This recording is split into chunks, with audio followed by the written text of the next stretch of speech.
So maxim 2 is all about the prayer and how the prayer should be done. So prayer should be done in such a way this heart is full of love and devotion. A sense of vacuity is state of vacuity is created into which the flow of the divine grace can be diverted.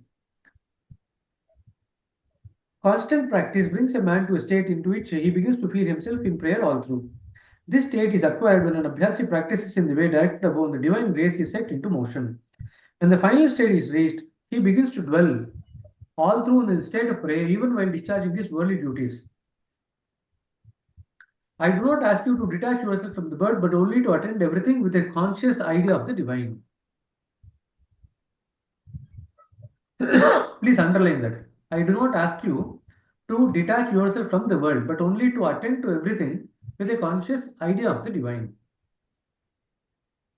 If a person develops that state of mind, he is constantly in state of prayer, which implies he has realized his own serfdom and the Lord's membership, mastership, and has established a permanent link of devotion. This is what actually helped Babuji progress to very high states because of his attitude of he never, even when he grew, and Lalaji makes him grow beyond him. Babuji never gives up that attitude of being his servant or devotee. So that relationship between the Guru and the Shishya never changes. Even when Babuji establishes highest connection with Krishna and the ultimate. That link between the Lalaji and Babuji as a master and devotee, that never changes. So just keep that in mind. So everyone can attain the prayerful state, but by constant practice. He who acquires it abides in the state of supplication permanently. Everyone has to assume that state at the time of prayer, then only prayer is accepted. This is one line question again. When is the state of prayer accepted?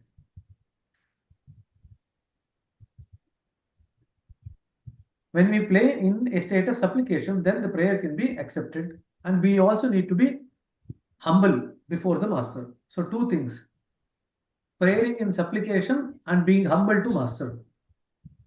As we hold on to these two things, the prayer will be answered. This is the relationship of love which has been established in the sphere of self extends up to the master. This is the link which once established can never be severed. It can never be cut. Remembrance brings a lover close to the beloved. There is no limit to this closeness. Underline this. There is no limit to the closeness between the master and the disciple. And how do we develop this closeness? By constantly remembering about the master. That's what we do. The greater the love or affinity, the more does one advance towards him. The relationship comes to us by inheritance. So the more you remember the master, the more closer you become. The stronger the link with him. Now it is up to us to develop it as far as so as to secure utmost nearness to him. The state of prayer is that of the devotee and it is strengthened by love. So how do we strengthen the state of prayer? By adding love to it. This constitutes the first step in the ladder which helps us to climb to the ultimate. All stages are stages of spiritual development, advancement are within it. In the first stage itself, everything else is there. What is the first stage? The state of prayer is that of the devotee and it is strengthened by love. If you can develop that prayerful state, which is also mixed with love, then all other states will automatically open up one by itself. Because the more closer you go towards the master with the help of prayer, the more the conditions open up. No particular time is fixed for the prayer. One can do it when it feels inclined to, or he should try to create a disposition for it when required. One should always pray to him alone, who is the master in the true sense. So we utter the prayer with the word, O Master. So we cannot utter that prayer to anybody who is less than a master. Then we need to know who is the one who we actually can really pray to. So Babuji is now warning us not to pray to the servants or the functionaries of nature. That's not our job. I do not think it proper to pray to the slaves, to those powers which are subordinate to man and which are potentialized by him. The ravages of time have now reduced them to a consumptive state. It is also sheer folly to pray to great matter for worldly gains, except in the case of most special needs. Of course, it is right to pray to the master for that which is ordained. This comes under the rule of true etiquette and signifies our acceptance of him as the master, entrusting to him our entire self. So we should not ask any material gains from the master. That's another thing. There are many people who go to master to seek so many other things. My relationship is not working. We have this problem. We have job problem. So they go to the master with various worldly things which should never be actually gone to. We should always go to the master only with the spiritual purpose in mind. And it says that what is the right thing to pray to the master? That which is ordained.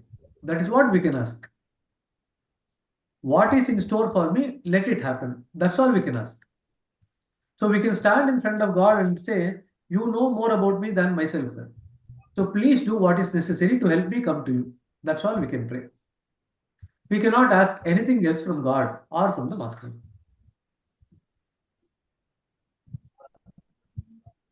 What is the feeling that we should have during the prayer? The feeling that he is a true servant approaches the great master in the humble capacity of an insignificant beggar must be engrossed upon his mind. So we should pray in the form of a true servant who approaches the great master in an attitude of humbleness of an insignificant beggar.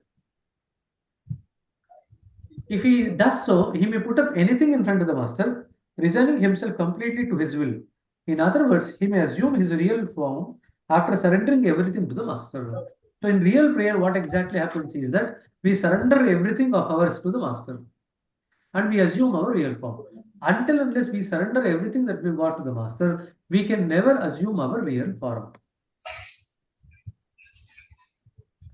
He should withdraw from all sides and turn completely towards him, losing all other worldly charms. The remembrance of everything should merge into the remembrance of the one, the ultimate, resounding all through every particle of the being. Remember one thing. He told you that when Radha started worshipping Krishna, she always used to remember Krishna repeatedly, chant Krishna's name. Eventually, it became so engrossed. Every particle of hers was actually resonating with the sound of Krishna, the chanting. Then what happens? Then it impresses upon Krishna so much that Krishna starts now reciprocating by saying Radha, Radha. Our love should be such that initially we start remembering the master. Then our love should be in such a way that the master starts remembering us.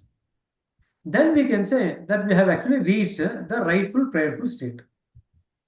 Till that time, we can say we are still evolving as far as prayerful state is concerned.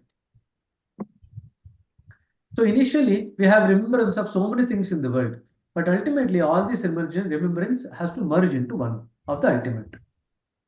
This may be known as complete annihilation of self.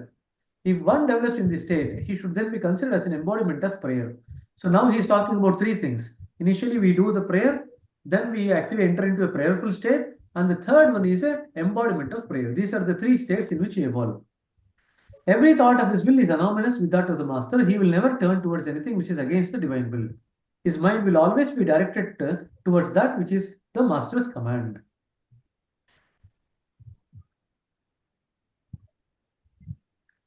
Prayer should be exhorted to offer such a type of prayer. People should be exhorted to offer such a type of prayer.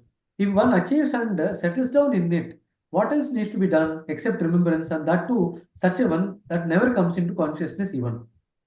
This is why you remember, we talk about constant remembrance. Constant remembrance should always be occurring at the subconscious level. It should not come into the consciousness level at all. It's like our breathing. We are not even conscious of the breathing that we do all the time.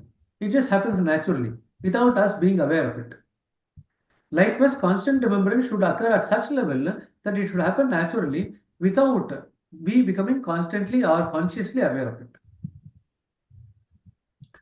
Every great saint remained thirsty for it even without getting up to its brink. They remain longing for it forever. It is not an ordinary thing. What is it? The constant remembrance. One will be stuck with wonder if he grasps its real significance. There is extreme simplicity, and in spite of the vibrations in it, there is perfect calmness, which can hardly be termed as such. and to say nothing of emotional excitations. So there are three things. There is perfect calmness, there is a simplicity, and there is no emotional excitement. If we call it light, it may not be correct. Similarly, darkness also may not be appropriate expression. It is a state which none may perhaps like to appreciate. It is in fact the end of everything. All stages finish at this point. It's absolute reality, the source of everything, the ultimate mark, which we have to finally arrive at. What beyond may the Lord bestow upon you all the opportunity to be blessed with this realization. Amen. So what Babaji is now trying to say is, if prayer is done in these three levels and that leads to constant remembrance, every condition is now going to open up automatically, and we would reach the ultimate automatically. And once we reach the ultimate, what is there in that? In the morning, we were just reading in another chapter. When we become divinized, what are the qualities that we develop? We develop the qualities of simplicity and subtleness. The more subtle you become, the more simple you become in life, the more divine you are. These are the two qualities to look for in a person. If you want to look for divinity, these are the two things to look for. Sign of subtlety, third one is sign of simplicity. The more these two signs develop, obviously they will feel peaceful. Now, Babaji is saying that if prayer is done in the right way, initially with the prayer heart full of devotion and love, in a supplicant mood, humbly as an insignificant beggar, and with love. If all these things are added to it, then you are praying in the right way. Once you learn to do the prayer regularly in the right way, you gradually establish yourself in the prayerful state. That's the second stage. After you gradually establish yourself in the prayerful state and that becomes your natural state, then you move on to the third state, which is the embodiment of prayer. You become an embodiment of prayer. Now, when you become an embodiment of prayer and that is aligned with constant remembrance of the Master, then there is nothing much to be done. Everything else will automatically come on its own. These are the things that Babuji is saying as far as prayer is concerned. Now he goes on to say what was there before the creation. Before creation, what was there? Perfect calmness was there. When it descended, it brought its real essence. The condition of both nearly are the same. Wheel after which begins to settle down, we ourselves were the doers. The wave of the current raised a huge sea. Numerous drops joined together to form a river. The origin was the same drop, the essence, which came down with it. So when the perfect calmness descended, it brought the essence of the calmness with it. And now that essence of calmness is now covered in all directions because of our own doing. The basis of the river was nothing but a few drops of water, which is the essence, which trickled down from the mountain crevices. Now, generally, the grosser the form of the thing alone is open to our view. The more grosser we are, the more grosser are the things that we actually get into our view. By constant observation, its gross form melts away after some time, and only an imaginary form remains in its place. That too, by constant endeavor, disappears from sight. Finally, all things which had swelled up the original point will be lost sight of. Initially, the gross things will we lose sight of, then the imaginary things we lose sight of. When everything else is lost sight of, all that will remain in the essence is the essence in the end. This stage can be achieved by the continued practice of doing everything with our thought resting all the while on the real point, which forms the very basis of existence.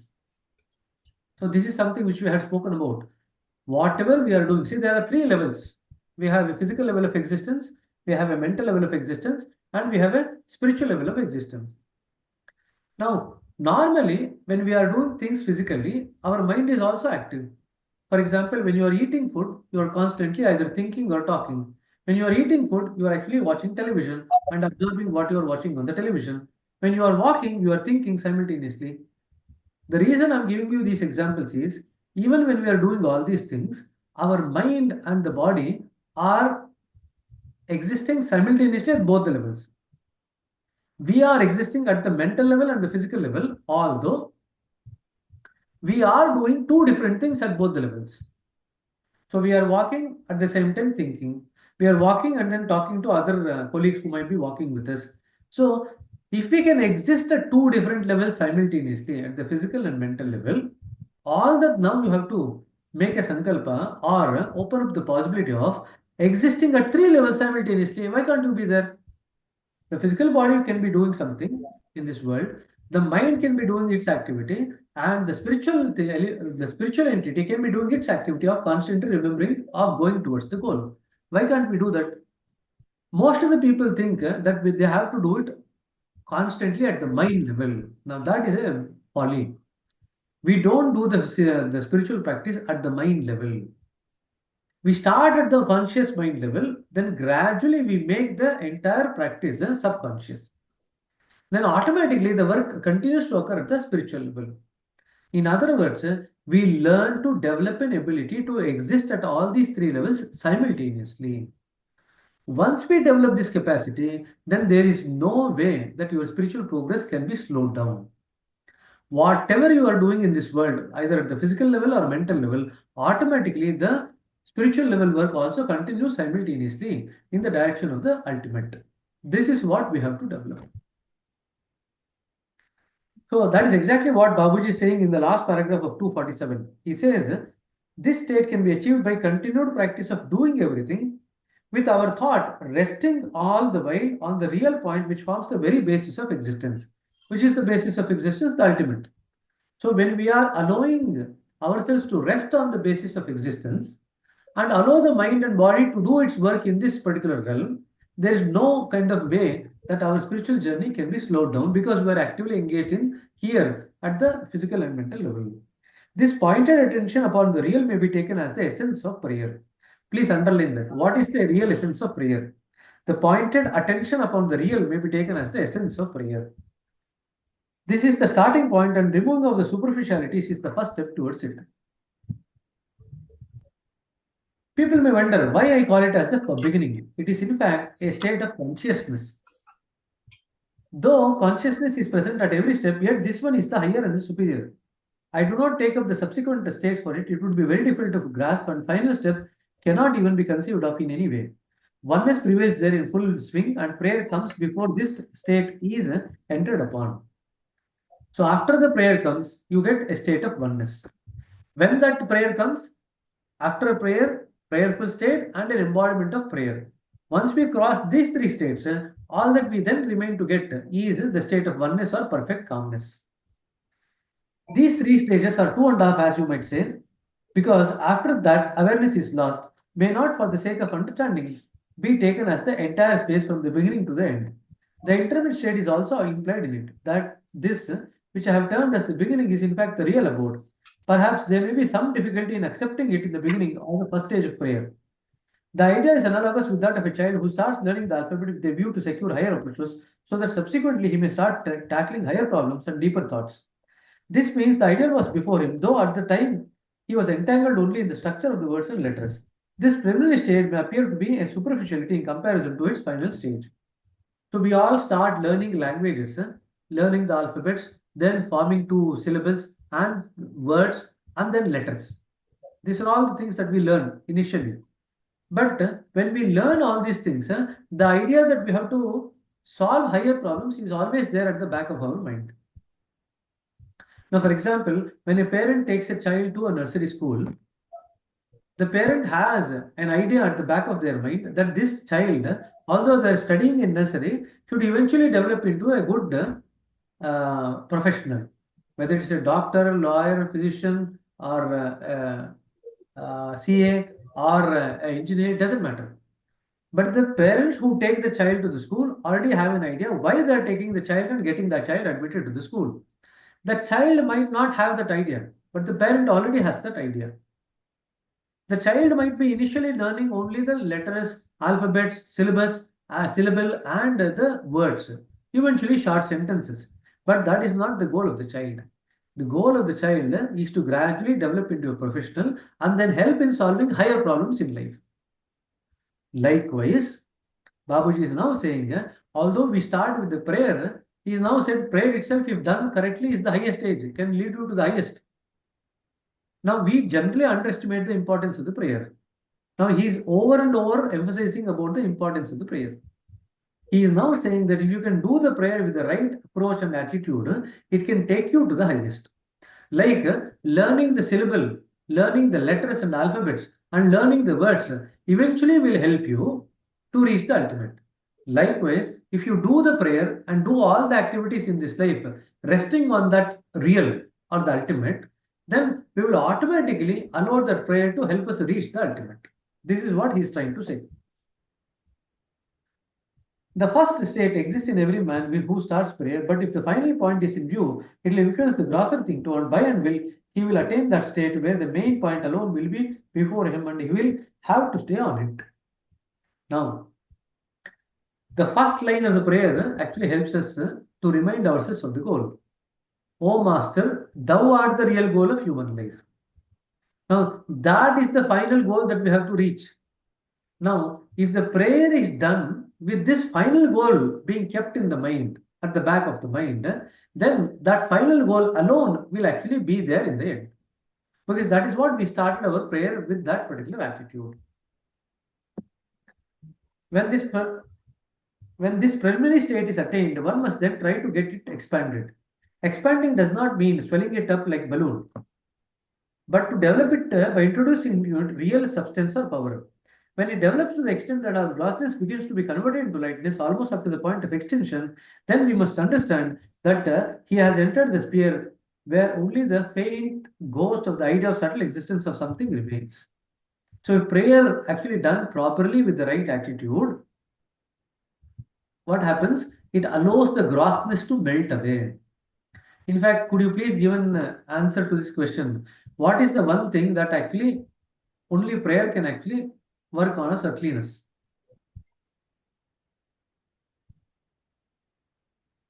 The one thing only the prayer can actually work on us or clean us.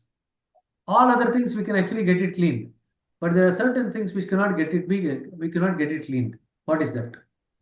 Guilt, brother. Okay. So guilt is the only thing that can be warded off by doing the prayer correctly. So it comes later on again. When we actually are feeling guilty, that is actually one which is going to help us in melting the guilty samskaras. The prayer done in the right way helps in getting rid of the guilty samskaras. No other way you can actually get rid of the guilty samskaras. Now, Babaji explains that later on. So, when we actually are doing the prayer in the right state, what should happen? The grossness should start melting away and the lightness should remain. That is what will happen in due course of time. Oh, I did not raise the hand, but it just shows that I raised the hand. No problem. Now, I'll stop here. There are a few more pages in this particular maxim. If there are any questions till what we have now read, please ask any questions. I have actually made you underline some of the things.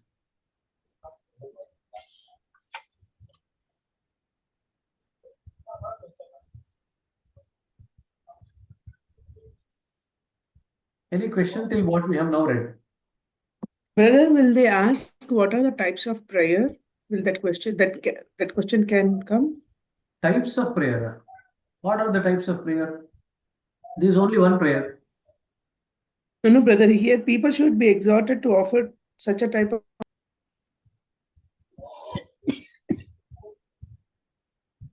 You told three types of prayer when you read this paragraph. So I was thinking, is it there three types? So I was just trying to find There are out. no three types. There are three stages of prayer. There are no three types. There is only one prayer. Prayer should be done in the right way. Initially, to how to do the prayer, then to gradually move into a prayerful state, ultimately to develop into an embodiment of prayer. Those are the three stages that the prayer will we evolve as we do the prayer correctly. There are no three prayers. There are only three stages in which we actually progress as we utter the prayer correctly. Okay, brother. Any other question?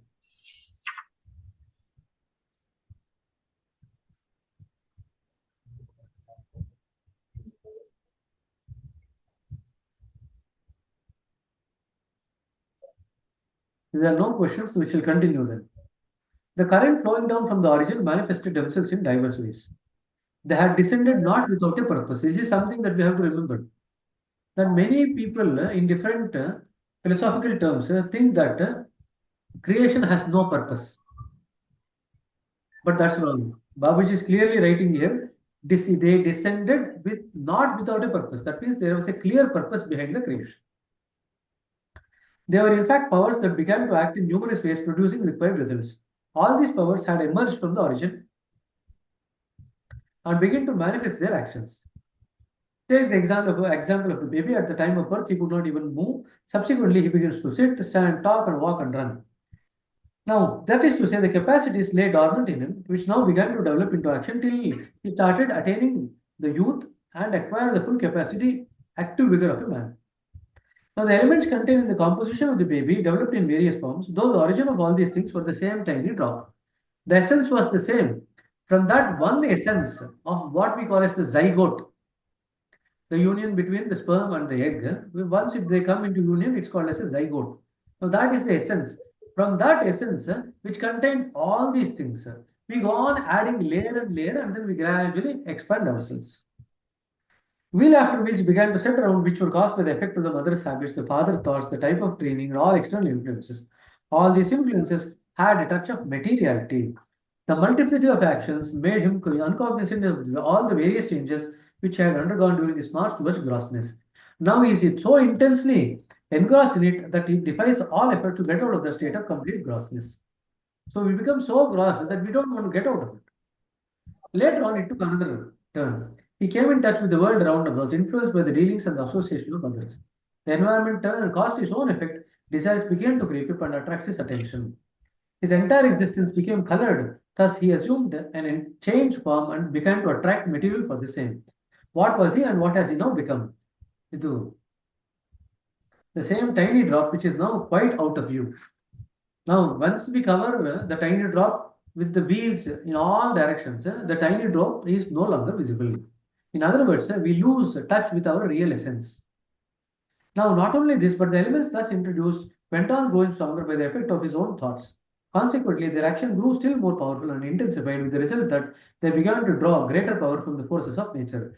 Just as a tiny spring, composed of a few drops of water trickling down the mountain surface, flows down into the form of petty rivulet and goes on swelling by additional supply of water from the melting snow or form the tributary stream till it develops into a huge sea of water, so does a baby when the things introduced into him at the primary stage have attained full development and attained maturity. So how the baby develops into a very gross adult, that's what Babuji is describing. That entire 2 paragraphs is about how the baby gets converted into a gross adult. The origin of the ripples present in the water is nothing but the result of the karmas, which had helped him during the course of to acquire its final form. These are the waves which are lastly considered to be the waves of joy, often misinterpreted as Anandam. Now Babuji is telling what is Anandam. Anandam are nothing but the waves or the ripple in the waves that is created. The ripples present in the water is nothing but the result of the karmas. The karmas create ripples, and this ripples is felt by the mind as Anandam. In the man's life, this phase comes during the period of youth when he is sufficiently coated with contaminations. When a man comes into this form, which is the result of all actions, his state similar to that of the ocean. So constantly, you see that in the youth, there is constant blowing of the thoughts. That's not like the ocean has constant waves coming out of the ocean. Likewise, we have constant thoughts coming and bombarding the mind. An important point in this connection is that a thing which, when observed continuously, begins to fade away from sight and only a reflection remains, which too finally disappears. The reason is that matter possesses the capacity of seeing matter alone. The capacity to see beyond that lies in the final power which is beyond it. This goes on further in the same way till the very power of seeing becomes extinct. But still something remains even beyond which comes up in the form of consciousness. Further on, this too becomes extinct and even the feeling of existence fades away. That which follows then is the state of negation, the very reality itself. This entire paragraph, from the important point up to reality itself, please mark it. This is very essential for your journey. Now, many people have taken many different practices based on this. The idea is this. For example, there are many yoga organizations which make you focus your attention on the lamp continuously. Now, what is the idea behind it? This is the idea, what Babuji has now written. But they don't allow that idea to develop at all. They continuously make you to focus on the lamp, thinking that that's going to take you to the reality, and focusing on the lamp itself is the reality. That is not the reality. When you focus on the lamp correctly with the right spirit, you are going to go towards the reality. How are you going to supposed to do that? This is the paragraph. I'll just read out again. An important point in this connection is that a thing when observed continuously, it could be anything, it doesn't matter. Anything when observed continuously, it begins to fade away from sight and only its reflection remains. That's the first thing, which also then disappears. The reason is that matter possesses the capacity of seeing matter alone. So when we see a grosser thing, we at a grosser level are seeing the grosser thing. When we become finer, we develop the capacity to see the finer things. When we become established in consciousness, we begin to develop in capacity to see people established in consciousness. When we develop in the state of Atman, we can see that other people are also established in the state of the Atman. When we align with the reality, then we can see that other people can also have the capacity to align with the reality. So what we are within in terms of that which we relate to ourselves to is what we see in others also. That is what you have to remember. That's the formula. If we are at a grosser level, we see grosser things. If we are at a finer level, we see finer things.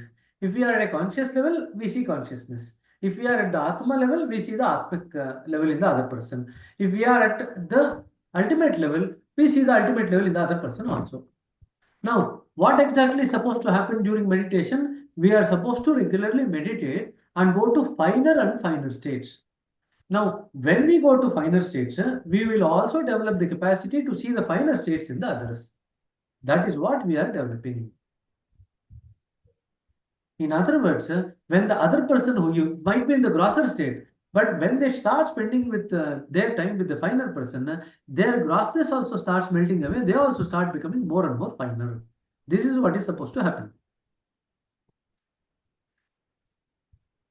In fact, it's very difficult to understand it unless one actually reaches the point, nay, rather he is submerged in that state.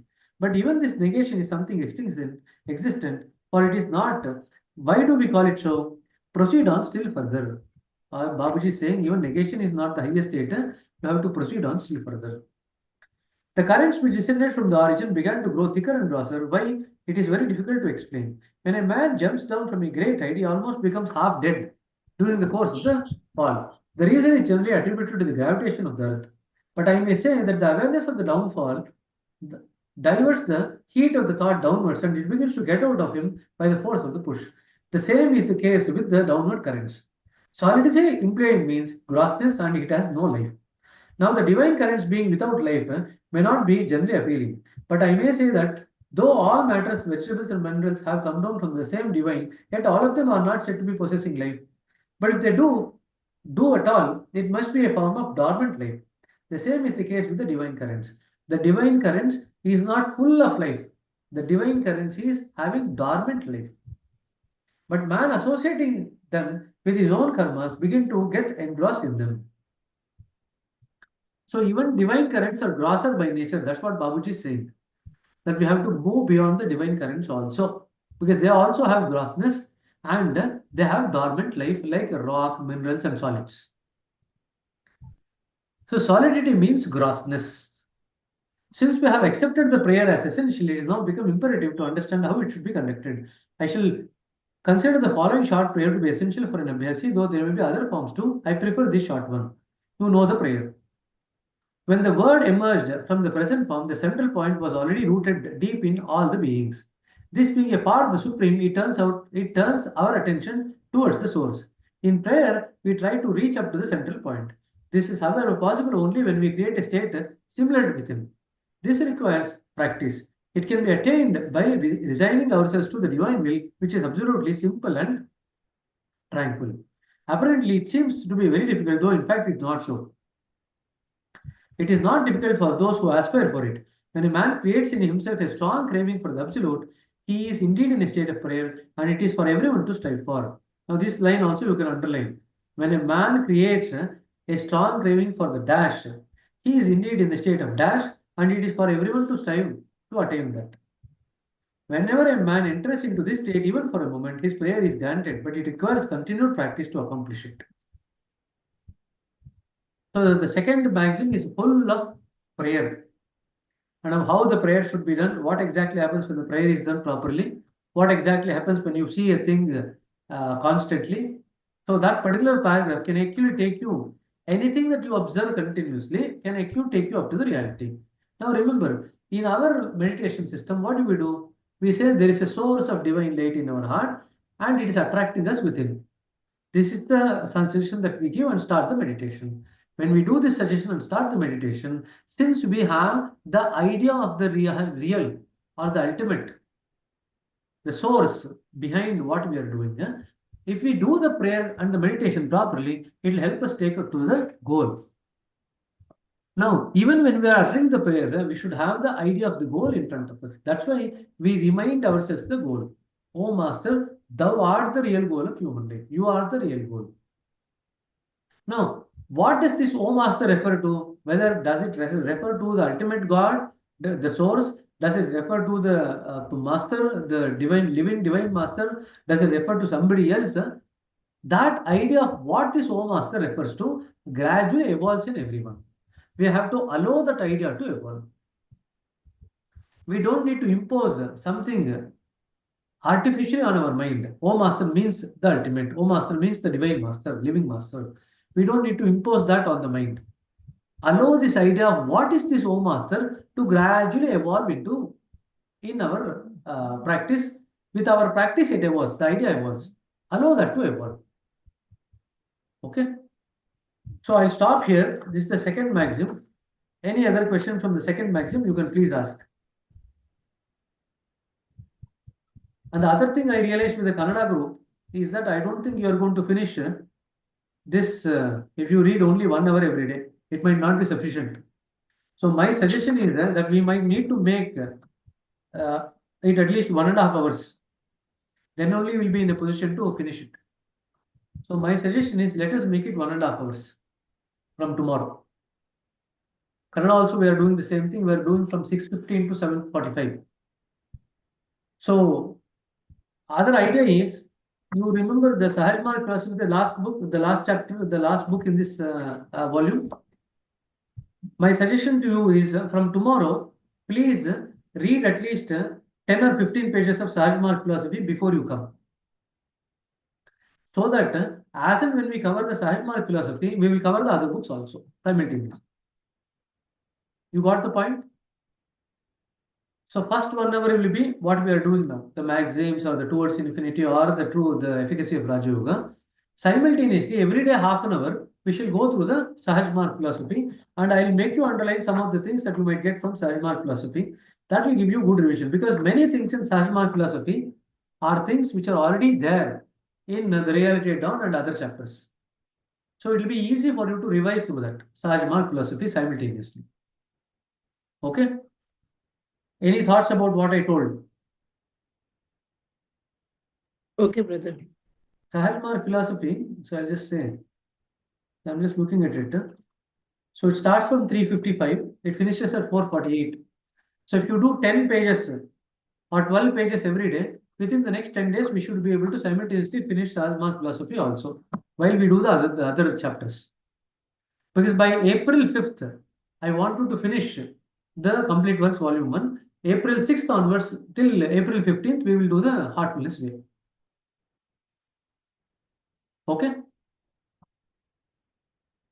Okay, brother. Thank you. Yes, brother.